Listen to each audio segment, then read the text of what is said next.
सुनेत्र पवार यांचं नातं तसं धाराशिवची खूप जवळचं आहे. जवळचं म्हणजे त्या तेर यांचं त्यांचं मूळ गाव आहे, माहेर त्यांचं तेर म्हणून ओळखलं जातं. पद्मसिंह पाटील, डॉक्टर पद्मसिंह पाटील त्यांच्या त्या बहीण आहेत. आणि सुनेत्रा पाटील ज्या गावात वाढल्या, ज्या गावात त्यांची जळणघळण झाली, त्या तेर गावात आपण आहोत आणि आपल्यासोबत हे गावकरी आहेत.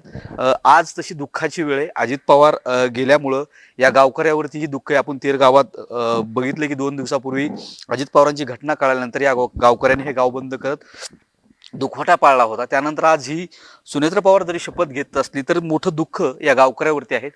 ज्येष्ठ नागरिक आहेत आपल्यासोबत. मला सांगा, सुनेत्र पवार ह्या तशा गावच्या आपल्या लेख आहेत, धाराशिव जिल्ह्याची लेख आणि तेरच्या लेख आहेत. आज त्या उपमुख्यमंत्री पदावरती विराजमान होत आहेत. काय भावना आहेत नेमकी? आदरणीय सुनेत्र दीदी महाराष्ट्राच्या उपमुख्यमंत्री पदाची आज शपथ घेत आहेत. परवाला जो महाराष्ट्राला सुन्न करणारा एक अघटित प्रकार घडला, अनपेक्षित प्रकार घडला. महाराष्ट्राचा दादा सन्माननीय कैलासवासी अजितदादा पवार झालेले आहेत. त्यांचा ॲक्सिडेंट झाला, विमान अपघातामध्ये ते गेलेले आहेत.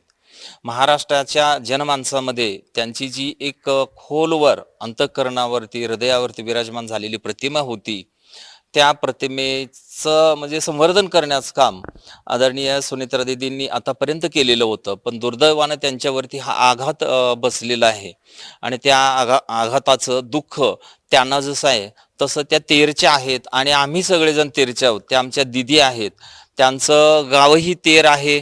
इथं गावातल्या बहुतेक घरामध्ये त्या गेलेल्या आहेत आणि त्यांचं आजूळही तेरच्या जवळच आहे. त्यामुळं तेरची आणि तेरच्या परिसराशी त्यांची नाळ जुडलेली आहे. त्यांचं लहानपणी इथं गेलेलं आहे. लग्नाच्या नंतर त्या बारामतीकर झालेले आहेत. बारामतीला गेल्यानंतर त्यांनी अजितदादाला जी साथ दिलेली आहे त्यानंतर अजितदादाचं खूप मोठं नाव झालेलं आहे. अजितदादाने त्यांचं जन्मभर, हयातभर खूप मोठं राजकीय कार्य केलेलं आहे, महाराष्ट्र घडविण्याचं कार्य केलेलं आहे. आणि दुर्दैवानं आज ही घटना घडली. आता ही घटना घडल्यानंतर तेरही सुन्न झालं, आम्हीही सुन्न झालो. खरं म्हणजे आता काय बोलावं, काय करावं, म्हणजे अतिशय दुःखी झालेलो होतो. आदरणीय आमच्या दिदी तर त्यांना तर त्यांच्या दुःखाला सीमा राहिलेली नाही, पारावार राहिलेला नाही. परंतु हे सगळं जरी झालेलं आहे, आता कालच राख आवडण्याचा कार्यक्रम झाला आणि मग पक्षीय नेतृत्वानं, मग पक्षातील लोकांनी हा निर्णय घेतला की आता हा आपला जो पक्ष आहे, हा पक्ष कोण चालवायचा. तर सगळ्यांना असं वाटलं की याला समर्थपणे पर्याय म्हणजे समर्थ नाव आणि याला न्याय देण्याचं काम आदरणीय सुनेत्रा दीदी करू शकतील असं सर्वांना वाटलं. आजपर्यंत त्यांचं जे कार्य आहे, सामाजिक कार्य आहे, राजकीय कार्य आहे, अगदी अजितदादांच्या सोबत खांद्याला खांदा लावून त्यांनी कार्य केलेलं आहे. दिल्लीच्या दरबारामध्ये म्हणजे संसदेमध्येही त्यांनी अतिशय मोलाचं कार्य केलेलं आहे. आणि म्हणजे त्यांना राजकीय जो अनुभव आहे तो प्रचंड आहे. तेरच्या त्या लेक आहेत आणि पवारांच्या त्या सून आहेत आणि त्यांनी जे आयुष्यभर एकूण जो अनुभव घेतलेला आहे, या सगळ्या गोष्टीचा खरं म्हणजे आम्हाला सुरुवातीला जे दुःख झालेलं आहे अजितदादा गेल्यानंतरचं, ते दुःख आम्ही दुःखात असतानाच, आमच्या दिदी दुःखात असतानाच ही जी घटना घडत आहे, तसं ही घटना म्हणजे महाराष्ट्राच्या उपमुख्यमंत्री पदी त्यांची निवड आज व्हायला लागलेली आहे. त्याचा आम्हाला थोडंसं एकीकडे आम्हाला दुःखही होतं आणि एकीकडे आम्हाला थोडंसं गर्वही आहे. आणि आम्हाला असं वाटतंय निश्चित आदरणीय सुनेत्रा दीदी महाराष्ट्राला म्हणजे न्याय देण्याचं काम, अजितदादाचं अधुरं राहिलेलं स्वप्न पूर्ण करण्याचं काम निश्चित आमच्या दिदी करतील, याचा मला ठाम विश्वास आहे. सोबत आणखीन काही नातेवाईक किंवा गावकरी आहेत. मला सांगा, अडचणीच्या काळात त्यांच्याकडे पद जात आहे. गावात आपल्या म्हणजे त्या लहान होत्या, सगळ्या काही किस्से वडील धाऱ्याकडून ऐकले असतील किंवा सांगितले असतील, त्या समर्थपणे ह्या सगळं पेलू शकतील का? आणि अडचणीच्या काळात काय अपेक्षा असतील? प्रथम मुख्य मुद्दा हा आहे, आमच्यासाठी ही आनंदाची बाब आहे का दुःखाची बाब आहे, ही आम्हाला गोंधळून गेलेला विषय डोक्याला. कारण एवढी मोठी दुर्घटना घडलेली आहे की अजितदादा हे महाराष्ट्र सोडून गेलेत. फक्त ते राष्ट्रवादी पक्षाचे नेते नव्हते, अख्ख्या महाराष्ट्राची ती एक बुलंद आवाज होती, एक विश्वास होता, एक ताकद होती, राजकारणातली एक पकड होती.